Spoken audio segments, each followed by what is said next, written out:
Hello everyone and welcome back to another game of Starcraft 2 brought to you by InUse, myself. It's gonna be... oh snap, I totally just forgot his name because it's Korean. tslJYP. And I believe that's it. I researched and I tried to find out if that was really his name. This was the best one that I could find, I think. But it was on the NVIDIA site, so I'm pretty sure that's legit. Yeah, it had the same characters next to it and all that jazz. But yeah, tslJYP. I believe his clan's TSL then, and then his name is Jip. But yeah, he's going to be our blue Protoss player, spawning in the top center location on the map Metalopolis. And his opponent is going to be IMYongHwa. And not quite sure that I'm saying that right, but that's okay. That's okay. They are both Korean players and both Protoss players. So, like I said, I am going to mix it up a little bit. Sorry about the double Terran versus Zerg cast in a row. But yeah, this is a supposedly really good game. Well, obviously, I mean, they're both Grandmasters and they're both from Korea, so it's going to be a little bit interesting to us US players, unless, you know, there's some Korean people watching my YouTube channel. That'd be cool, but, you know. Anyways, this is not the, oh wow, that probe, perfect timing right there, if you didn't notice that. These players got this game down so well that he sent his probe out here, and it appeared here on the high ground so that Yonghwa's probes could not scout it. Wow, that was a lot to spit out. Anyways, for Yonghwa, his clan is IM, same clan as IMMVP, who is another Protoss, or is he Terran? Don't remember, but that's alright. Let's get down to some stats, shall we? Both players seem to be going pretty much a standard build. Just kind of keep an eye on the production tab while I jumble on about all their cool, exciting feats and whatnot. So, IMYongHwa. He is rank 114 of the Grandmaster League, and with a 54% win ratio. And let's see, TSL Jip, he is 137 of the Grandmaster League. So, and I believe this is probably just a match on Battle.net, mostly because it's blue versus red. That's the standard colors when on a ladder game. Wow, that probe got away with just 1 HP, able to regenerate his shields up to full. That's the cool thing about Protoss, is they have shields that regenerate over time once the unit gets out of combat, and then the health just stays the same. So for this probe, he's going to have 1 HP the rest of his life, but his shields will protect him from any damage that may happen later. So this is going to be kind of hard to remember Jib's name, but I'm just going to call...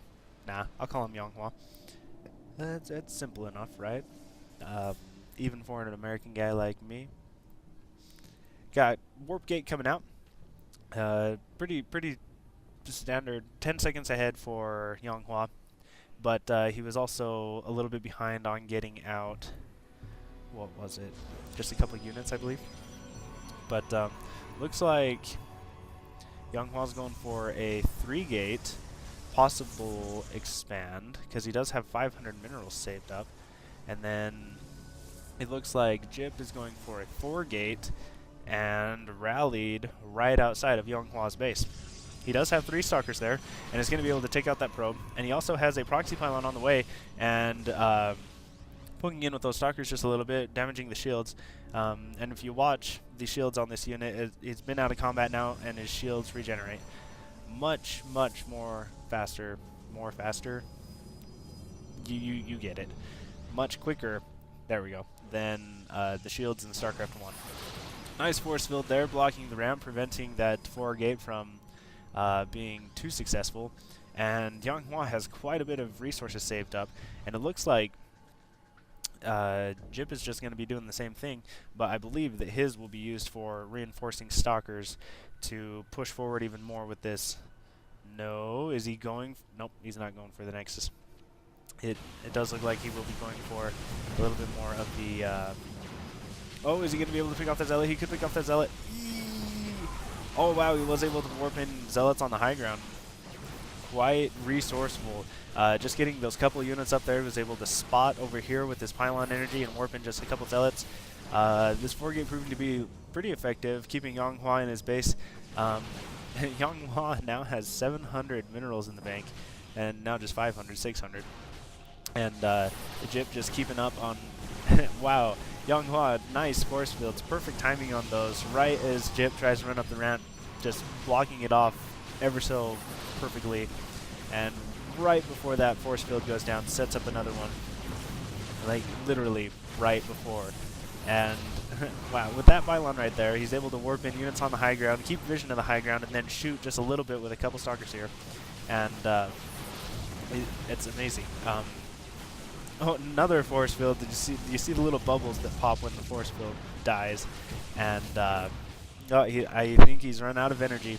Yep, no more energy for force field. Actually, one more force field is available, but it's no use right now. Reinforcing units are going to be able to come in, and he's going to be able to reinforce with stalkers on the high ground.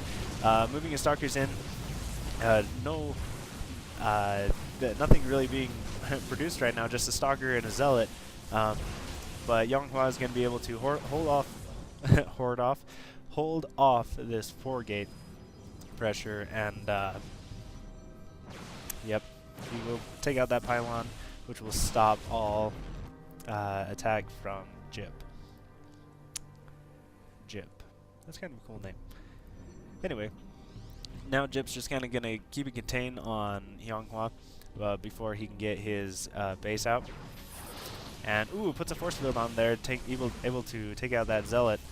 And that's just 100 resources and another zealot that YongHwa isn't going to have, and just a little bit annoying. So let's see the effectiveness of this 4-gate. Actually looks like Jip came up a little bit behind. 3,500 resources lost for him, and then 3,000 for YongHwa. That, surprisingly, I thought that Jip had done a little bit better there. But he was able to keep it contained, and he was able to just put pressure on, and he did get 4 workers killed. So let's take a look at the units tab. It is now even, whereas before YongHwa was going for the 3-gate expand, and then was forced to build workers instead of go for the expansion, workers and attacking units, that is. But now he's just going to be moving up on the high ground here. Just to check and see and make sure there's no more proxy pylons. And this probe probably spotted all those units there because he was on that watchtower.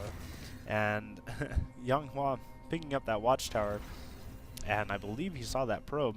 That's why he's moving this army back. He's just getting ready for another attack from another proxy somewhere later. Or perhaps not. Perhaps he is just going to go back in his base, sit back, macro up just a little bit, and that is a fantastic wall right there. The units on the low ground will not be able to see all these units on the high ground. They are on hold position, and they will just stay there, shoot the units while they walk all the way around to go up this ramp. I don't know if I mentioned this, but the map is Metalopolis, which is the map that's been in the Blizzard map pool for the longest. It was there in the beta, and Season 1, it's still there in Season 2.